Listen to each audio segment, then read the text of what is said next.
Taip, pabandykim perdaryti programėlę, padaryti dar vieną funkciją, kuri būtent reaguotų į pelės paspaudimą ir tada lieptų kažką piešti. Void, taip kaip čia buvo kintamasis mouse press, tokia yra funkcija, kurioje galima įsiminti, sureaguoti pelės paspaudimą. Jis tuomet duoda du kintamuosius automatiškai, kurioje vietoje yra pelė ir galima kažką tuo metu su jais daryti. Mes apsirašysime dar porą kintamųjų, netgi ne porą, o visą masyvą.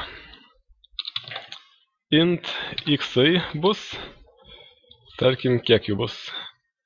Tarkim, maksimum 100. Ir int y.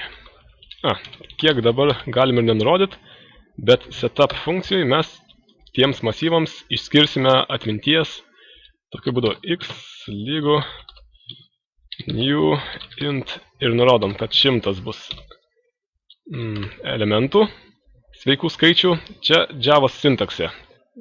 Javai arba Javai kiek kitaip negu C++, bet kitur skirtumų bus mažiau. New int 100. Ir dabar kiekvieną, ir dar pasidarom skaitliukus. Taip. Int n. Pradžiai lygu, 0. Kiekvieną kartą dabar mes įsidėmėsime x n-tai, kur mes paspaudėme, ir atitinkamai y n-tai. Ir pagal juos galėsim nupiešti, kaip sakant, beleką. Pabandom pradžiai, kas dabar bus, ar apskritai veiks. Taip, nupiešė trikampį žalia spalva. Kitką dabar nereaguoja. Kad įstikintume, kad kažkas vyksta, galim parašyti print ln mouse x mouse y. Jis mums šitam juodam ekrane atspausdins koordinates, kur mes paspaudėm. Matom, kad pačiam viršui yra maždaug 0,0, apačion didėjant y didėja. Nuvažiavau ne ten. Į šoną einant x didėja. Gerai. O čia mes padarom taip. Stroke, tai yra spalvą piešimo galim apsirašyti setup funkcijoje.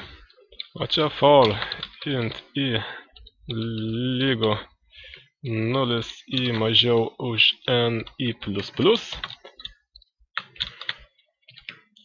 Ir ką čia darom? Nupiešiam tose vietose po apskritimą.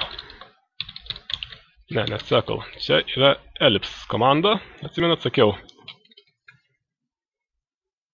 Reference punkte yra visos komandos. Ir kur čia mūsų ellipse piešia apskritimą. Ir jį paaiškina, kaip jis jį piešia.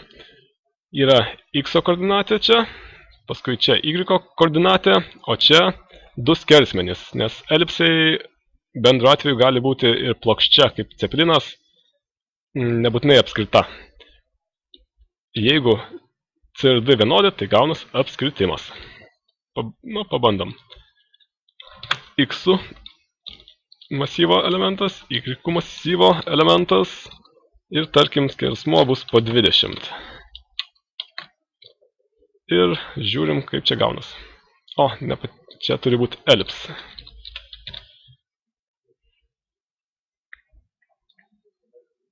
Čia rašo, bet dar kažkas nevyksta, nes aš nepadidinu n. Nes parašiau, aišku, žioplas truputį. N pas mus nedidėjo iki šiol. Taip, o dabar matom, nedidėjo, tai reikia čia kažkur jį padidinti. N++. Ir dabar jau turėtų jis į masyvą jas krauti normaliai.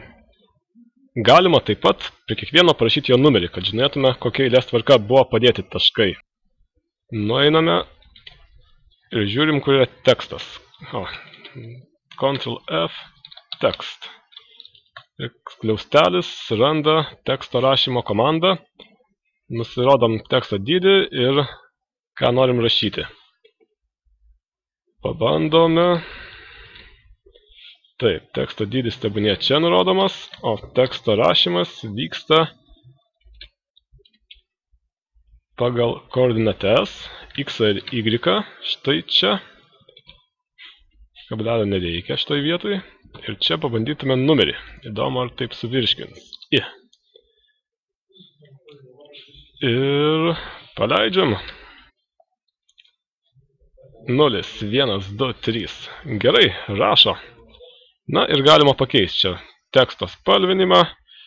Kiekvieną kartą galima pakeisti, jeigu norime. Teksto spalva dabar atitinka užpildymo spalva, kaip matome.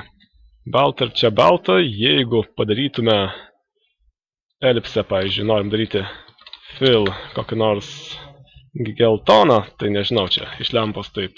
Red, green po 100, blue 0. O tekstui pakeisim fillą kokį, kad būtų kaip tik mėlynas. 200, čia tebūnie.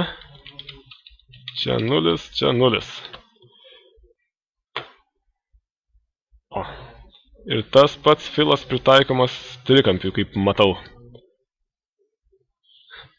Na, čia įsidirbinėjimas. Galim padaryti įdomiau, kad sujungtume tuos taškus ir gautųsi kažkas panašaus į piešinuką. Einam pažiūrėti, kaip veikia funkcija line. Line ir skliaustelis. Aš čia rašau paiešką ir man suranda kažką.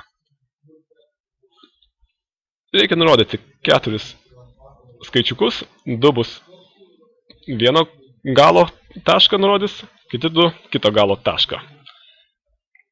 Gerai, taip ir daroma. Kaip dabar sujungti visus taškus? Elipsę mes užkomentuojame. Teksto dydis čia belia koks didelis, galim sumažinti iki 8. Ir kaip mes jas piešime, čia labai negraži spalva, paliksim žalią. Žalia buvo 255.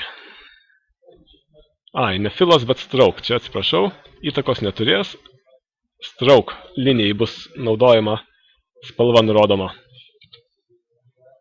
Ir tada reikia pradėti piešti nuo nulinio taško, bet iki n-1, nes mes imsim po 2 taškus. Šitas nesvarbu.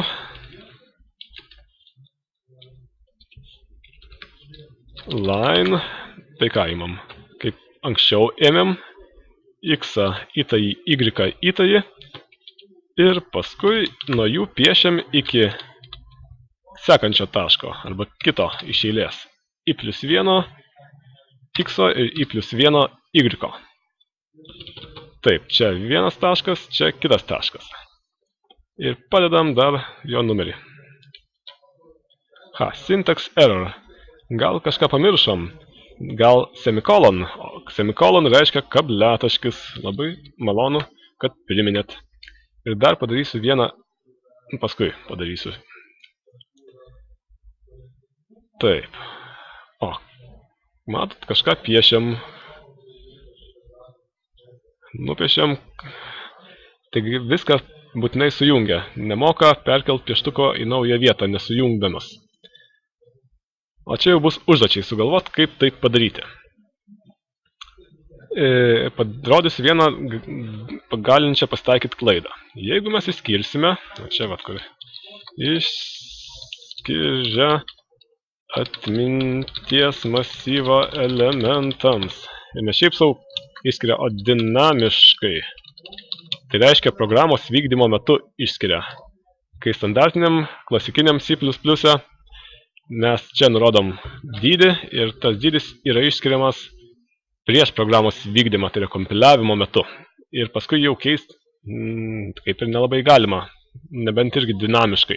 Tai čia biški gudriau. Gerai, va, turim 10 elementų. Ir kas bus, jeigu mes taškų pridėsim daugiau negu 10? Taip, punkšt. Ir pasakė.